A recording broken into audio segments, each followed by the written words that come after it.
It's so good to see so many of you here. This is our first session over the 2 days that AustraliaX will be running, and we're so excited to bring you so many interesting panelists throughout the entirety of this session.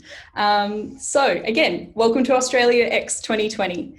We're really excited to see you all here, virtually of course, but we are really looking forward to 2 days ahead of connections, workshops and conversations. AustraliaX is powered by PTE Academic, the English test that is ready when you are, accepted for student and migration applications across the world. My name is Alex and I'm from Insider Guides, your guide to studying in Australia, and I'll be hosting a number of sessions during the series. Firstly, I'd like to acknowledge the traditional custodians of country throughout Australia and recognise their continuing connection to land, waters and community. We pay our respects to them and their cultures and to elders both past and present. Let us walk together and take care of earth and water as one. We've assembled a diverse panel for our discussion today about the benefits of studying in Australia, why more generally a study abroad experience will enhance your life skills, and what opportunities there are in Australia for entrepreneurship and future job opportunities. So I'd like to introduce our first speaker, Dominic. Dominic tells the story about when he arrived in Melbourne from Singapore in 2011 to undertake his postgraduate studies. After graduating, he was excited to be offered a job at a tech startup the following year. But a few months in, he was fired from the startup, and that was his first job out of uni. He had to endure 526 employer rejections before securing a full-time role as a business trainer 1.5 years later. Today, he has spoken around the world and on the TEDx stage. His story is one of resilience and optimism for the future. Welcome, Dom. Hi, everyone, and thanks so much, Alex. Excellent. So Dominic will also be presenting a workshop tomorrow. So please join us for that session if you haven't already registered. We'll pop the link in the chat for that one there. I'd like to introduce our second speaker today, Sinyi. Sinyi is a first-year accounting student and finance student at UniSA. After achieving an exceptional GPA of 7, the highest result possible for her first semester under the challenge of COVID-19, she was recognised by the UniSA Business School. Apart from studying, Sinyi is also actively engaged in a lot of extracurricular activities. She is especially passionate about supporting the international student community. Studying as an offshore student hasn't slowed Sinyi down at all. Now she volunteers with the Australia-China Youth Association and is a Chinese language tutor. So welcome, Sinyi. It's so good to have you with us. Thank you, Alex. Hello, everyone. Nice to meet you. So I will introduce our third speaker today, Paolo. Paolo is a PhD candidate at the University of New South Wales in Canberra. Having attended Arizona State University and completing an aerodynamics internship in Toulouse, France, Paolo is experienced in studying abroad and has since founded Lint Brazil, a platform for high schoolers offering a series of academic and professional resources such as study abroad mentoring. As an aerospace engineer, he is a dreamer and is working towards space exploration and mankind evolution. Lofty goals, Paolo. Welcome. It's great to have you here. Hello, everyone. My pleasure to be here. Brilliant. And finally, we are so excited to have Mega on board. Mega came to Australia in November 2003 to start her journey as an international student in Queensland. Over the course of her 2 master's degrees at the University of Queensland University of Technology, she began understanding the role intercultural capabilities play in modern day business. Her understanding and expertise in the area have led her to her current position with the International Education Centre of Excellence team within the Australian Trade and Investment Commission, as we know as Austrade. We will run this session as a Q&A, so please feel free to ask your questions to our panelists during today's webinar using the Q&A function. You'll find that down the bottom of your screen there. Brilliant, so let's get started. We have a lot of panelists and a short amount of time to get through them all. So I'll start with you, Mega. Australia remains a popular study destination and many students attending today have let us know that they're considering an Australian study experience in 2021 and beyond. In your role with Austrade, what is the Australian government doing to support these students? Thanks, Alex, and hello, everyone. Thank you for sort of bringing me on and on this really interesting panel, and hello to fellow panelists as well. I think we didn't get a chance to sort of really have a chat before, but anyway, addressing the question that you have asked, obviously we are in sort of a very unique circumstance that I guess nobody in the world would have predicted. And, knowing the way things have changed and they continue to change, I think one of the focus that we've at AustraliaX specifically we've had is to make sure that we are able to provide an aggregated information in terms of, the various I wouldn't call them issues, but the various points that have been raised, specifically in terms of the two events that we've seen that have happened this year. And not only aggregated information, but also authenticated information. So there is that information that is available. So from what I understand, some of the participants are looking into that whole coming into Australia, what that experience is going to be like. And there are some participants or attendees in this webinar that are already probably in Australia or studying in Australian course.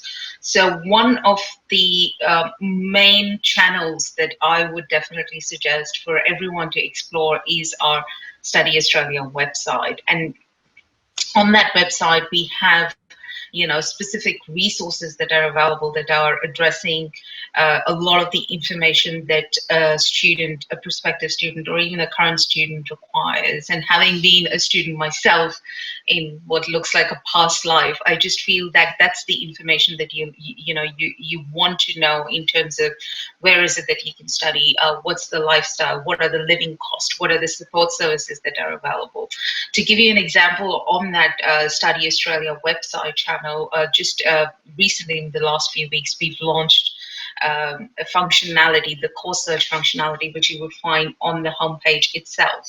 And in terms of that course search functionality, that's a very good sort of starting point to see, okay, where, as we all know that, as a student, we go through that journey, which we are calling it now a digital journey, which previously used to be, in my time, used to be like something that we used to go to someone and try and find information. But that website is available, that course search functionality is available, where you can probably even search in terms of just an idea. Okay, I want to do something in engineering, then let's see what are the kind of courses that are available in terms of lengths, in terms of course duration, in terms of the cities that they're available, and then drill down into that search as to what is the support service that is available. So I would definitely recommend for any student or any learner interested in trying to find that information to use that course search functionality in terms of getting the information on institution, on courses, and then going from there. The other the campaign, not the campaign, but I think it's another resource that is very valuable for all students, for all international students, and that is our International Student Resource Hub, which is available for all current students as well as for, interested or prospective learners, where you can find all relevant information in terms of, whether it is COVID-related information or whether it is related to sort of support services that are available, whether it is related to some of the, sort of lifestyle questions that you might have. So I would definitely, again, encourage everyone to go onto that that resource hub to see what is it that the kind of information that you would need. You would also see some of some very important or sort of very relevant videos from students that are currently studying or the Alumni of Australia, as we call it. So there are videos on that as well, where the students are talking about their experiences, as we probably would hear from the other panelists as well. And there is another, specifically in response to the COVID-19 situation, we had launched another series over there, which was the Student Ask series, where specific questions related to those issues that were arising, where we have addressed, where we brought in an industry expert and they have addressed those questions in terms of providing information. So again, a very good resource in terms of trying to understand the kind of support services that are available or that are being provided, and the way some of our institutions, some of our state governments, and also some, our federal agencies have responded to these the concerns. The another thing that I would probably suggest, again, for all sort of attendees, irrespective of whether they're already sort of studying or whether they want to study, is our global campaign that we did with FutureLearn, which is again on that resource hub, which gives access to a number of very short taster courses online that some of the prospective students, if they're really interested, irrespective of their learner profile, they can go online and register and do those taster courses to get an idea as to what it is, to study in some of these courses. Because obviously the pedagogy that is that some that we might have in our home countries may not be similar to what the way things are being taught here in Australia. So that gives you a very good idea in terms of the kind of courses that are available, the kind of sort of experience that it is going to give you in terms of doing those courses. So I would very much encourage everyone to go onto that FutureLearn campaign and sort of do that. Try those courses that are available and see what is it that you're interested in, because as we all know, sometimes our idea of a course or of a stream or of a institution is very different than the reality. So I think that is a very interesting way to test how much prepared are we to do these kind of courses, and how much preparation do we need, and where is it fitting in terms of our sort of life goals, because all of us have those life goals.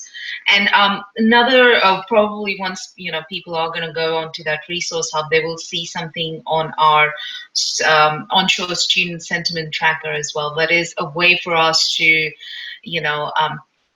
it's a survey that we've initiated, that we're doing every quarter of our students that are currently onshore, to understand, to hear their voice, because a student voice is very important. That is what is sort of driving a lot of our efforts in this industry. So we do want to hear what is it that the students are saying, what is it that they're feeling, where is it that they think there is an information gap, because as an agency that plays that has a mandate on promotion and marketing of international education, it's very important to understand our audience, which is these learners, and to understand where is it that they need that information, how is it that they're accessing that information. So the next iteration of, and I'm doing a plug-in here, so pardon me, but the next iteration of this sentiment tracker is going to be in this month.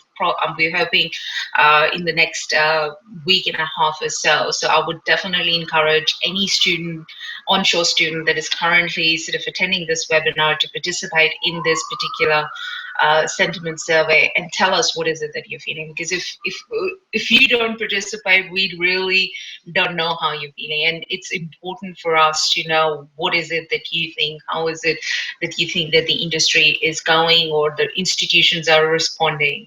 So I think those are like some of the resources that I wanted to give to the attendees in terms of exploring. I absolutely encourage, and being a student myself, I know the importance of getting that information, because even if you may not understand the information, but it gives you an idea the kind of questions that you need to ask to get the relevant information. So definitely encourage everyone to go onto that website. We do have a Study Australia channel on Facebook as well, so page on Facebook. So do follow us over there as well, which is going to be again, that's how we communicate with our students. So do that. Brilliant. Thank you so much, Mega. So I wanted to let everyone know, all of our attendees, that all the links that were mentioned just then to Study in Australia, to the YouTube channel, to FutureLearn, all of that, the survey, everything is in the chat now. So make sure that you're getting involved. Again, all of those references are there for you. So thank you so much, Mega.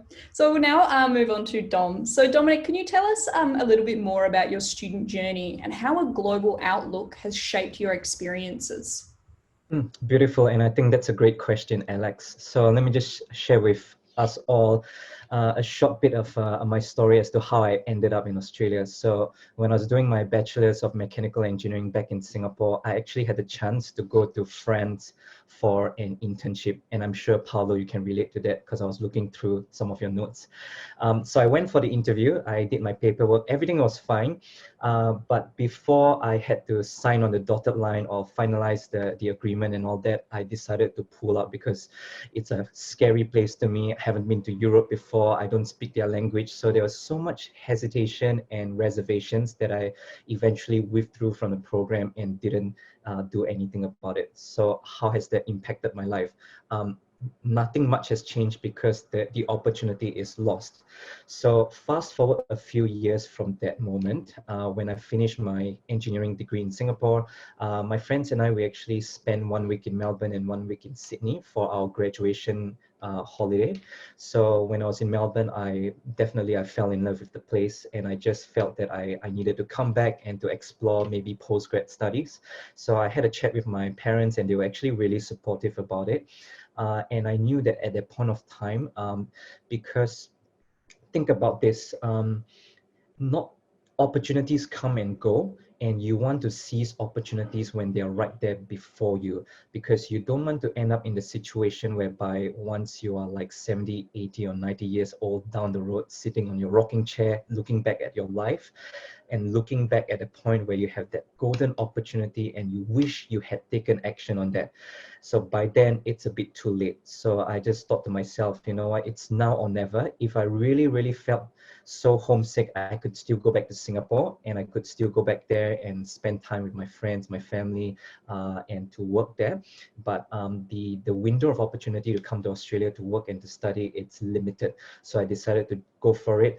Landed in Australia, I think it was February 27, 2011. I actually landed on the first day of school, and I do not recommend you to do that. You should come in earlier, because when I landed, I had not settled my accommodation, haven't settled my bank account, my phone account, haven't even registered for my subjects. So it was a mad scramble from the airport, lugging my luggage, my suitcase. I had to pass it to the lady at the cafe just for her to look after it for me while I rushed to uni to register for my courses, and then rushed back, and then just to check into that studio apartment and all that. So there's definitely a lot of struggles and challenges, to be really honest, because it's a new environment, it's a new culture, it's a new place. You will be away from friends, family, and all that. You'll be away from things which are familiar and comfortable to you. But at the end of the day, it's an epic story, because all these things which at that point of time, it's a massive annoyance or inconvenience, all these things will be great stories, which when you look back, you'll smile upon it and you'll be glad that you have done it.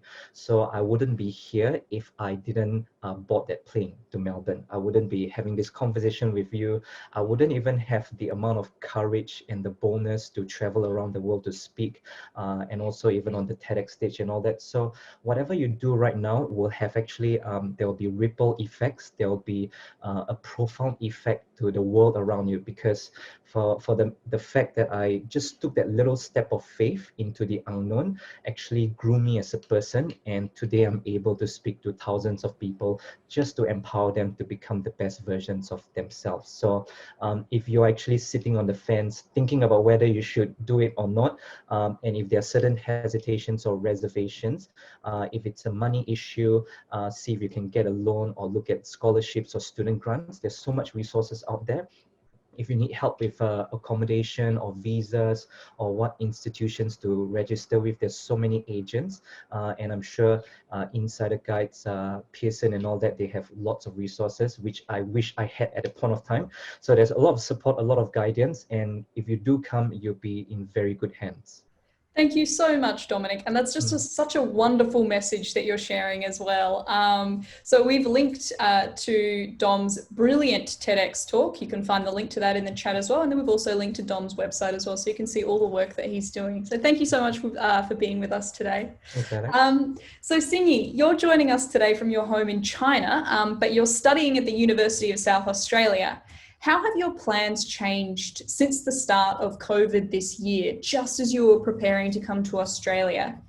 And why should students still consider studying abroad, even if there remains uncertainty about when Australia's borders will reopen to students? Thank you, Alex. Thank you so much for your question.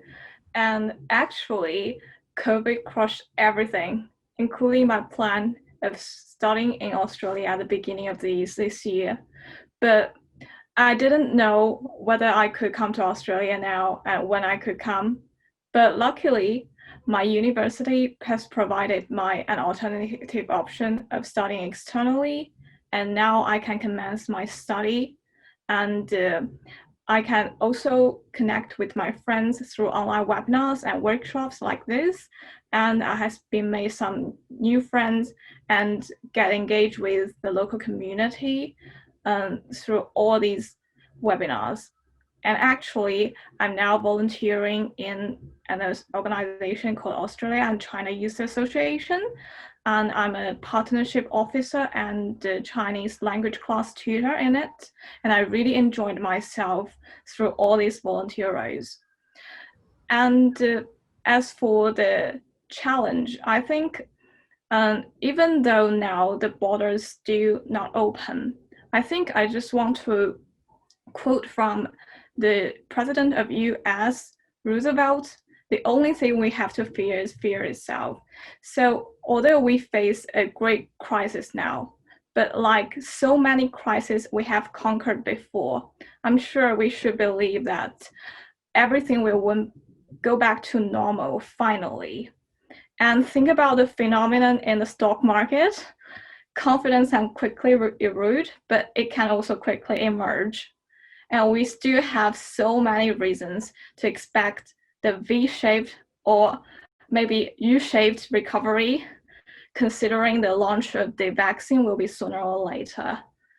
And also, so think about the job seeker initiative by the Australian government, and Mega have mentioned so many support for international students. We have reasons to believe that the education will went back to normal, and then the borders will open. And at that time, I really hope to meet my friends in Australia, and Alex, you, and also some Sarah from Study Allied. Yeah. Oh, we're so excited to meet you, Ziyi. As soon as the borders are open, we'll love to have you in for a coffee. I also, to our attendees, I'd like to mention that Ziyi is also joining us for a networking session at the end of today. So you'll actually have an opportunity to build your networks actively by meeting other people in breakout rooms. And you might just be lucky enough to meet up with Ziyi in one of those. So if you're interested, we'll pop a link for that in the chat as well. So Paulo, you've studied in 3 countries, America, France, and now Australia. How have these experiences of studying abroad shaped you as a global citizen? So I believe that a global citizen is formed by practicing adaptability. In today's rapidly changing world, if there's one thing that you need to have is adaptability. We saw that during COVID, we saw that during other situations that we lived. So when you go to a different country, and especially if you didn't go there before, it's just it's a challenge by itself, right? So you gotta be open-minded to look at a new culture, to kind of understand their practices, to understand a new educational system. Brazil has a particular educational system. America has another one. France, Australia, it's all different, but they all work, right? So it gives that perspective of oh, it's different, but it works. It's just a new way of doing the same thing, basically. So I believe that's the number one thing, adaptability. You just grow personally because of that, because you learn how to adapt to a new classroom environment. Like in my classes in America, there was classes with 300 students in one big classroom. So it's a very different scenario to a class compared to in Australia, where there's 10 students together, right? So you gotta learn how to deal with these different situations.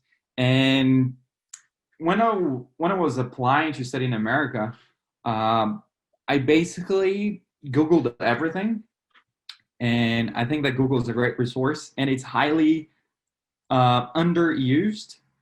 I think that people need to be more aware of this tool. People are like, okay, Google is just there. I can search anything, anytime. But do you really do it? Like, because most of opportunities, they're not listed anywhere.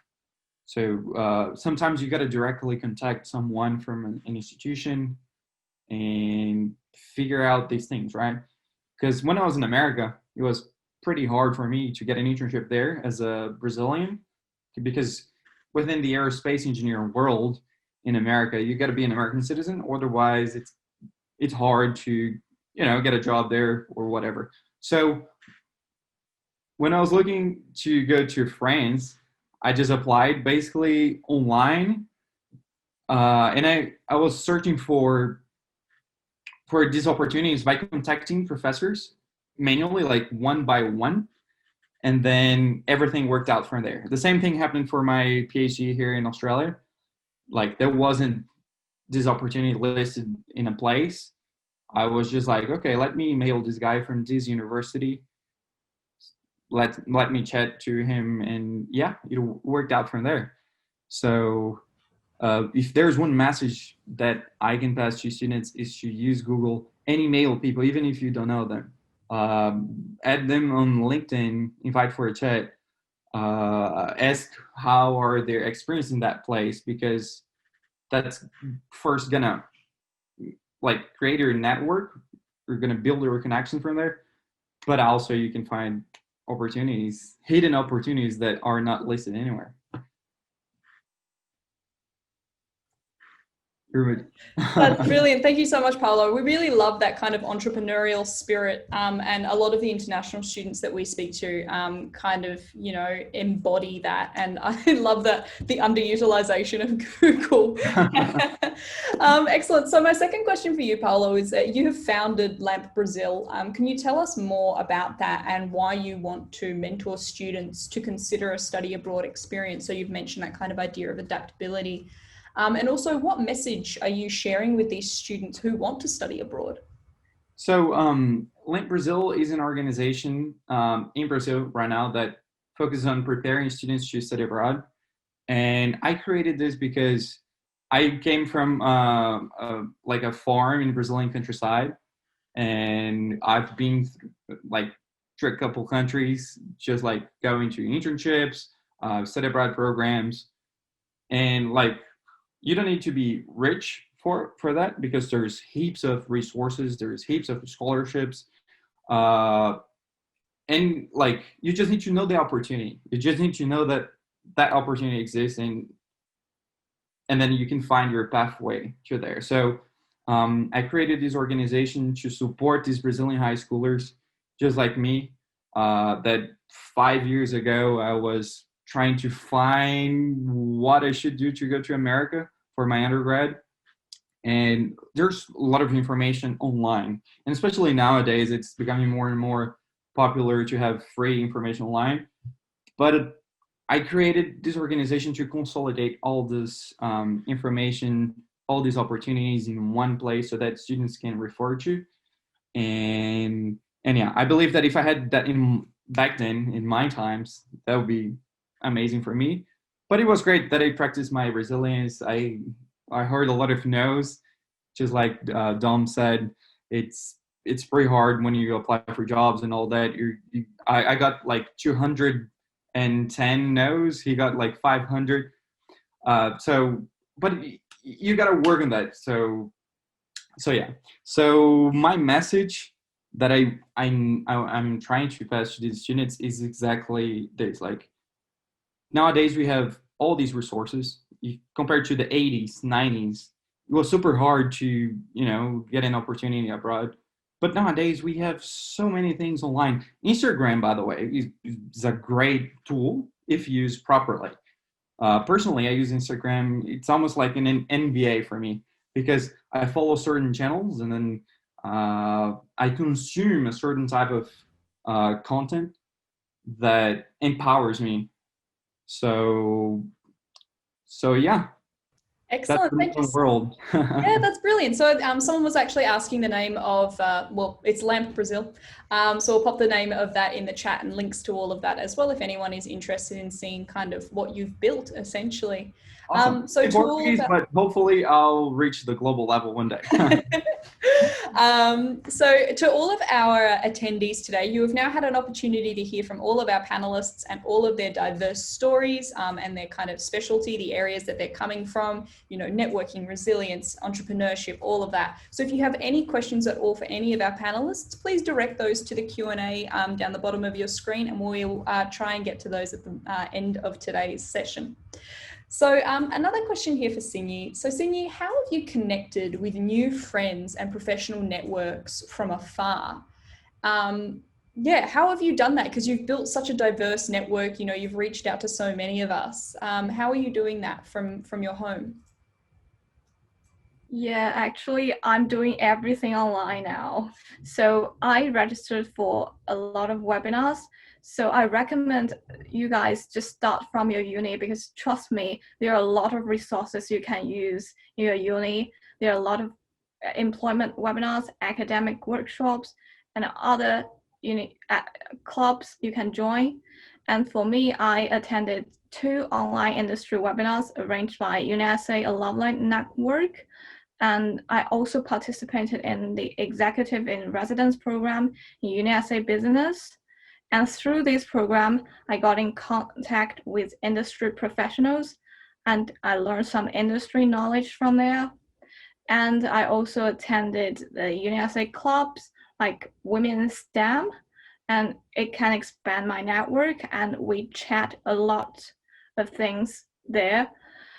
And the next thing is to get best use of LinkedIn, because on LinkedIn you can connect with a lot of people. And from LinkedIn, I just get in connect with the Australia-China User Association, the organization where I'm volunteering now. And in this organization, I successfully secured a volunteer role of professional officer, and I used my network with Study Adelaide to secure a partnership, and Study Adelaide has provided us with 1.5K sponsorship to our ongoing ASIS 12 events arranged by Australia-China User Association. So you guys, if you are interested in it, please visit our website and join more activities we'll arrange. Excellent. Thank you, Sinyi. We've popped the link for that one in the chat as well, if anyone's interested. Excellent. So my second question for you, Sinyi, is how do you see your future in Australia when you are able to travel to complete your studies? I think I'm really looking forward to coming to Adelaide, and I want to have a tour in Adelaide because so many beautiful places, especially natural outlook in Adelaide. And I'm especially looking forward to visiting Kangaroo Island and also our UniSA campus, because I had a chance to virtually visit the UniSA campus through an activity that advocates for Adelaide education. And I totally shocked about the beautiful building of UniSA. So I can't wait to come to Adelaide and go into my classroom to meet my lecturer and tutor face to face and connect with my friends. And also, don't forget my direction of studying abroad. I want to explore more of this world and see more possibilities of myself. So I'm sure that in Adelaide, my goal will achieve finally. Oh, that's excellent. And we're so excited to have you here. We are based in Adelaide. And yeah, we can't wait to have all the international students back studying on our campuses again. So Dominic, building resilience has become a popular phrase in recent times. What is your advice to international students about building resilience through a global study experience? It's a big decision and will require a big commitment from families and from the students themselves. Do the benefits outweigh the challenges in this respect? So that's a really good question, and resilience is one of the key buzzwords nowadays because we're going through massive periods of change and disruption in our world. So to give you an analogy, if success and opportunity is the present, life actually gives us a lot of presents every day because everywhere there's opportunities around us. But the only catch is that those presents are wrapped up, and the wrapping paper is called adversity. So, in order to get through to opportunity and to fully utilize the opportunities around us, sometimes we have to go through the rigor of ripping up the wrapping paper and going through adversity and challenges. So definitely resilience is really key, and some of the key ways to build up your resilience is to face your fears, step up your comfort zone, and also to see change and challenges as something that makes you better and not bitter. Some of the questions I like to ask myself when I'm going through a tough period is, number one, what is the worst that could happen? So even if you're bogged down with uni assignments and all that, what's the worst that could happen? So even if you fail the assignment, you could still redo, you can make an appeal. It's not the end of the world because a lot of times when we're going through struggles and all that, our mind tends to catastrophize things too much. So if you put things in a logical and objective fashion, it will start to make a bit more sense. And number two, ask yourself this question: what would the future version of yourself think about this? So if you're on the verge of stepping out of your comfort zone, maybe to do a global work experience or even to come to Australia to study, your current self will be very hesitant. It'll be very scared. It might be freaking out and all that. But what would the future version of yourself think about this? Most likely, the future you will appreciate you stepping out of your comfort zone because with the right attitude, if you just come in hungry, willing to learn and to meet people, it's actually going to be really, really exciting. So with regards to the questions on the benefits versus the challenges, there will definitely be a lot of challenges, but challenges are meant to be overcome. And challenges is actually what makes life really exciting. Because imagine if you go through uni, you go through work, and everything happens perfectly. No obstacles, no setbacks and all that, then what's the point? All right. So the benefits definitely outweigh the challenges in terms of the new people you meet, the new friendships, connections, the new insights and the new experiences you gain. All this will definitely help you to grow as a person.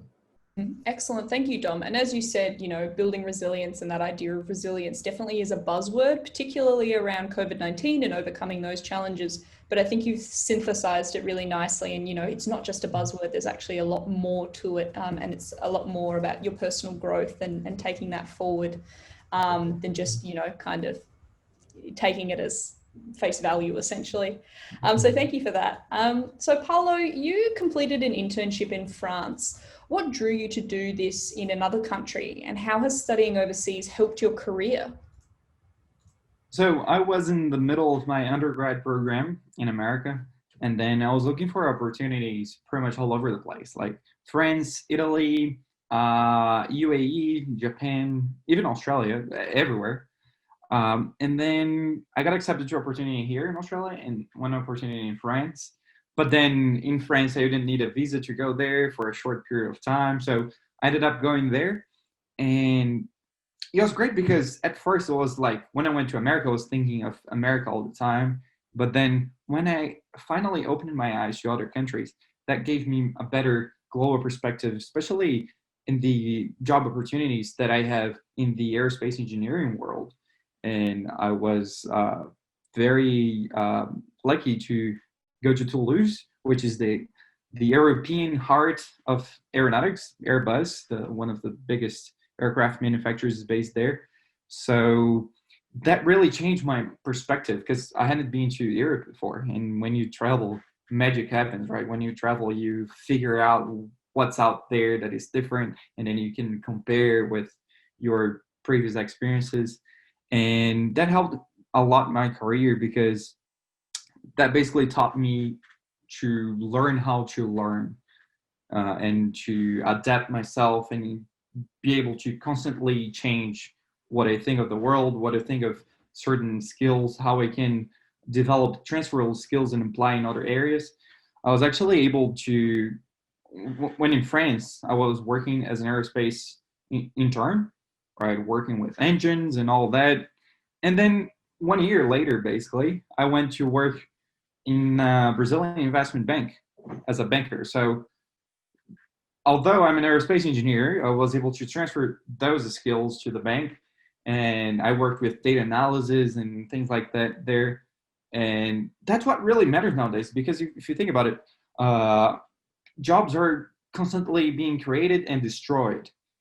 So basically, you need to be able to destroy your current job and be able to reinvent yourself and try to apply those skills that you already know to learn other skills and then build your career from there.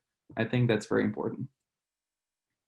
Excellent. Thank you, Paulo. So we actually had a question come in from the Q&A. So Sonia's asking, do the cultures of the 3 countries that you studied in, is there anything in common that you found? So between the US and France and Australia, was there any kind of similarities that you found studying in all 3? In terms of pop culture, it's very similar. These countries are like the Western world countries, but based on it's a very similar culture to the American culture, I would say. There's just slight differences. That's why I really want to go to Asia, because it sounds like it's something very different. And I don't have any perspective on Asia because I haven't been there. So, but I believe even though it's very similar, there's a lot of differences in terms of the educational systems that they have. Like here in Australia, I was able to escape undergrad and go directly to my PhD, whereas in Brazil or in France, I would have to do my master's beforehand, before my PhD. So I think that's one of the advantages of Australia, by the way. Keep that on the radar. I'm very young, I'm like 22 and I'm doing a PhD, and that would be basically impossible in Brazil or in France. And there's even people who are like 20 years old and they're doing their PhDs here. So like you just need to do the research, and if you're good, you're gonna build your career from there. That's incredible. Yeah, we don't think we've ever discussed this before, the ability to kind of fast track your education and get credits from one area and get like international credits applied to your Australian studies. Yeah, it's a really good point. And yeah, a PhD at 22 is incredible. So well done with that. So we've had another question come through the Q&A from Animesh, and I'll direct this one to you, Sinyi. What are the differences that you can feel as an international student between online learning and on-campus learning? So unfortunately, there is no on-campus learning for you at the moment. What are the differences that you're getting from that online learning that you're doing? I think online learning require more self-discipline and time management skills, really be resilient at this moment. Because for on-campus learning, I suppose you have a schedule to attend class each day, and you need to move to one classroom to another, and you have a certain group of team to together finish the assignment together. And for online learning, a lot of course you need to watch the recordings, and you need to arrange your time properly to meet the due date of the assignments. And for teamwork, you need to connect with your teammates through Zoom meeting or through emails to contact, and that's not easy because a lot of external students are working, or they have little time to connect, and it's hard to communicate with them. But you need to master these tools to tackle these problems. And another question is, online learning, you have less opportunity to reach out to your lecturers and tutors, but you can do that through posting in the forums on the LearnLab website, or just email directly to them. So that really require you to work very hard and very actively, not passively learning. Excellent. Thank you so much, Sinyi. So yeah, it's kind of like it's more work in some respects, but it's really just about, being strict with yourself and your time management with online learning. So thank you so much for that perspective. And again, thank you so much for joining us today. It must be really difficult, and we really appreciate that. And we're just so happy to spend some time with you virtually. So we got a question from Sonia again in the Q&A, and she was saying she has a student visa, and as a requirement of the working hours, she can only work a maximum of 20 hours per week, 40 hours a fortnight. Within this situation, where can she be finding a job in Australia? Dom, where should students in this position be looking? Yeah, so that's a really great question, and happy to see how I can answer that, drawing from my experience being in the careers and employment space for the past 5 years. So, and I totally relate to that because I was an international student myself with the restrictions on working hours. So there are a few avenues you can explore first, definitely depending on which state you are in. So for example, if you're in Victoria, I think it's really hard to find jobs in hospitality or food and beverage, like we all know. But if you're in other states, for example, like I've spoken to some people who are in Brisbane, it's pretty much like business as per normal. So if you are in other places where restaurants, cafes, and different outlets are hiring, you can explore doing that. What I did before when I was still studying was I literally printed out my resume. I walked down Lygon Street, which is in Melbourne, where all the cafes were, and I literally just passed out my resume here and there, and I managed to land a job in Coco Black. So you could do that, or you could explore some online job websites which only feature hospitality jobs. So that's one area which you can look at. The other place you can look is online tutoring, because we know that right now a lot of school kids are maybe doing a lot of home-based learning, and because of that maybe their parents are working and they're busy at home, even though they are still at home, but the parents are busy working from home. So the students still have to study, they still have to pass their exams. So I think there's a rise in the demand for online tutors. So that's something to explore, and I think you might be able to do that remotely as well. So if you still aren't able to find proper paid work experience, do explore volunteering as well, because in the eyes of employers, those are really, really valuable. So anything which you do outside of your studies and curriculum will definitely give you a competitive advantage. Excellent. Thank you so much, Dom. And a lot of really interesting ideas. And that online tutoring would be so brilliant for someone that's unable to leave the house at the moment. So yeah, some good ideas there. Hopefully our attendees get something out of that there. So we're now moving on to our last question of the day, and it's a fairly big one. So I'm going to bring Mega back into the conversation here. So Mega, if you were asked by any of our students listening in today what your top 3 tips for students considering studying in Australia are, what would you say?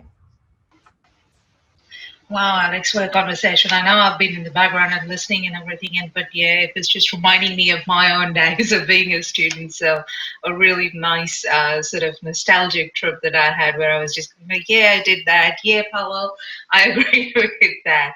I guess my top tip would be, and it seems that that's a theme that, in the conversation has an underlying sort of a value there, and that is on research.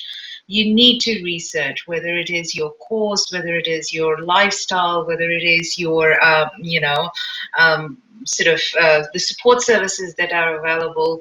So you need to go research. And I think the advantage of if you want to call it a silver lining of this dark cloud, is the fact that a lot of this information is available online. It is there where, online, whether it is, as Paulo said, use Google or use the Study Australia website that I've said, or used any of these other platforms that we have, whether it is related to employment or living lifestyle.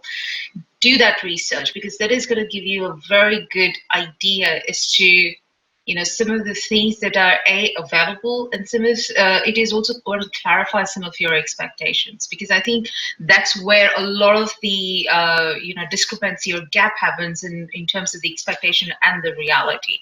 And as I said, I was going through my own journey while I was listening to the 3 panel members. I know the one thing that I have sort of, seen, and it's from my personal experience as well, because I have a nephew who's in a similar situation, and I just feel that, as Dom said, the resilience, it's going to be a key aspect. So this research is going to give you a lot of these soft skills that, you may think, oh, why am I doing this? Or is that really sort of helpful? But, in future, these are the soft skills that are going to be the most transferable in terms of your, career path, where you're going to be like, yep, I have the soft skill of time management.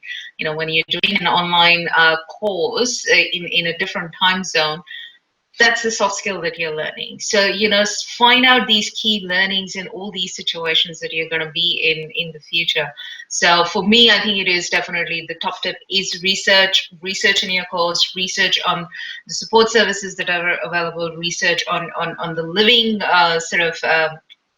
the lifestyle of the city that you're going into, the kind of things that you can do, the kind of sort of social and personal connections that you can make. So do a lot of research. And as a lot of the panelists have said, this information is out there. It's just a matter for you to go in and find that information. And once you start finding that information, you're going to be surprised the kind of networks that you're going to build in and the kind of knowledge base that you're going to build in, which is going to be useful in some of the most unexpected ways, as I have realized in the last few years, where a small piece of knowledge or a small piece of information that I read through is which I thought was of no use is becoming useful now. So do that.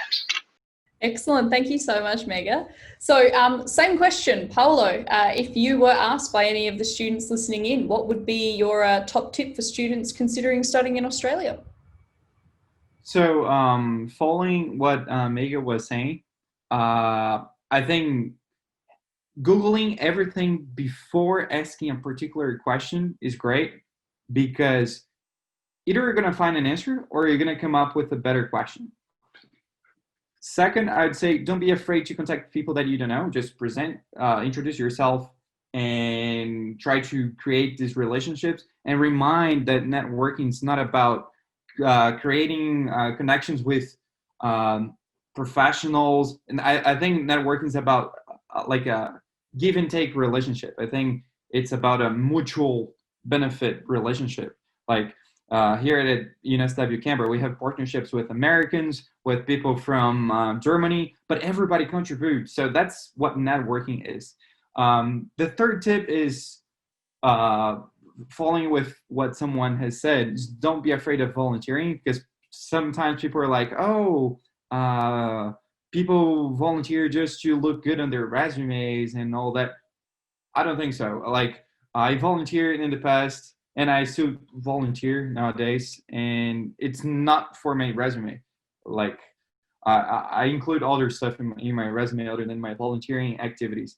But when you volunteer, you meet people that maybe you're gonna benefit from that relationship, and you're gonna create networking. Like when I was in the United States, I was volunteering in career fairs, and then I wasn't getting paid anything, but I had the chance to talk with recruiters from Boeing, from NASA, and just being able to have that conversation just opened my mind. So yeah. Excellent. Thank you so much, Paolo. So we've also just asked in the chat, we're getting an idea of where everyone is joining us from today, and it is literally just every corner of the world. So yeah, if anyone wants to connect with other people on LinkedIn, if you're looking to build your overseas network, if you're just looking to meet some new people, get involved in the chat. That's kind of, yeah, that's going off, as we say. So Dom, same question. If you were asked by any of our students listening today, what are your top 3 tips for considering studying in Australia? It's a very good question. So the first one is to do things which are different, difficult, and scary. So different because you want to collect experiences. You want to look back at this very moment and to be glad that you actually took the leap of faith. Do things which are difficult because that opens up your mind, that grows you as a person, that enhances your level of grit, determination, adaptability, and resilience. And also do things which are scary because things are only as scary as you allow them to be. And it's only the scariest when you're on the edge. But once you take the jump, it's much more manageable from there. So the first one is do things which are different, difficult, and scary.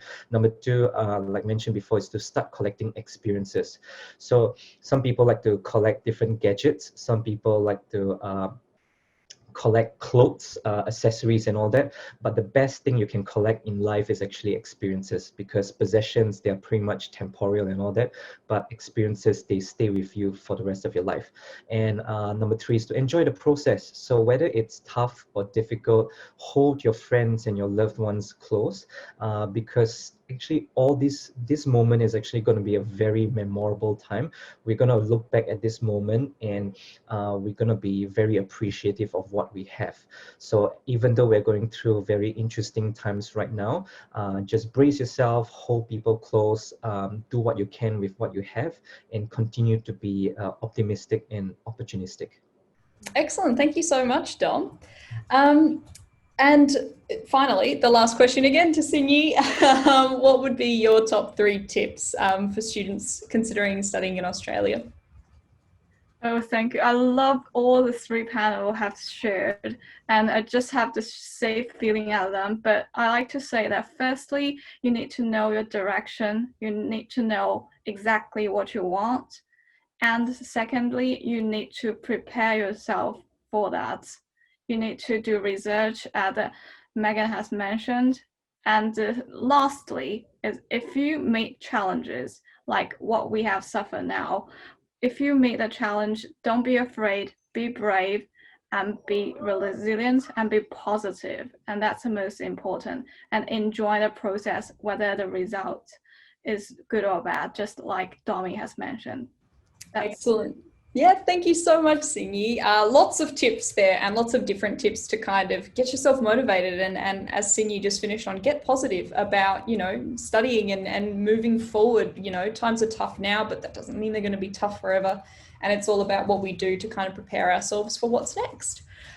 So just to close off today, the beginning of the AustraliaX series, we've had a question in our Q&A, which is there a way to contact our panelists? So for a lot of our panelists, they'll be joining us for other sessions during AustraliaX. So you just need to jump onto the AustraliaX website, and you can see when their other panels are and when their other sessions are. A lot of them will be a lot more network based, so you'll actually have an opportunity to communicate with Sinyi later on in her session, and with Dom in his session as well. So yeah, just have a look on the website and see where people are doing other things and get involved.